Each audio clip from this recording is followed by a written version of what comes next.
L'info éco avec Capital. Le chiffre du jour, 400%, c'est l'énorme marge que peut rapporter la galette des rois. Un chiffre impressionnant qui reflète bien l'énorme business qui entoure ce traditionnel gâteau de début d'année. Les Français en achètent 25 millions par an. Si certains des 32 000 boulangers-pâtissiers français continuent de confectionner eux-mêmes leurs galettes, plus de 70% des pâtisseries de l'épiphanie vendues seraient fabriquées industriellement. De quoi laisser perplexes les gourmands qui déboursent de belles sommes pour devenir le roi ou la reine d'un jour. L'info pratique capitale. Après les bonnes nouvelles, les mauvaises surprises. Depuis le 1er janvier, la nouvelle prime à la conversion est entrée en vigueur.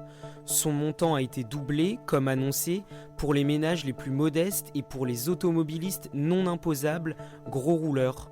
Mais ce que le gouvernement s'est bien gardé d'annoncer, c'est que beaucoup de véhicules qui étaient éligibles à la prime l'an dernier ne le sont plus cette année. Tous les modèles catégorisés Critère 2, un certificat permettant de classer les véhicules selon leur niveau d'émissions polluantes, sont ainsi exclus du dispositif dès lors que vous êtes imposable. Si c'est votre cas, vous ne pourrez ainsi tout bonnement plus bénéficier de la prime à la conversion pour l'achat de véhicules diesel, entre autres. Le coup de gueule du jour est poussé par les Gilets jaunes de Saône-et-Loire. Les manifestants dénoncent les mauvaises pratiques de l'enseigne de grande distribution Casino.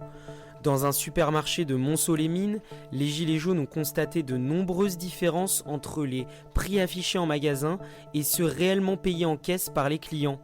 Des différences pouvant aller jusqu'à 6 € sur un article. L'enseigne reconnaît une erreur informatique et humaine. Les Gilets jaunes envisagent des poursuites judiciaires. Achat immobilier, visite à 360 degrés, réalité virtuelle, les nouvelles technologies s'invitent dans les prestations offertes par les agences immobilières. Elles visent à vous faciliter les démarches liées à la recherche d'appartements ou de maisons. Pour pallier le manque de temps ou l'éloignement des clients, plusieurs solutions de visite virtuelle existent aujourd'hui. Dans une agence immobilière par exemple, muni d'un casque de réalité virtuelle, vous évoluez dans le logement comme si vous y étiez.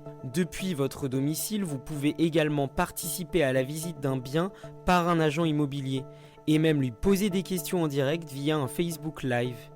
Capital vous présente ces nouveaux outils bientôt indispensables pour trouver votre futur logement. C'était l'info éco avec Capital.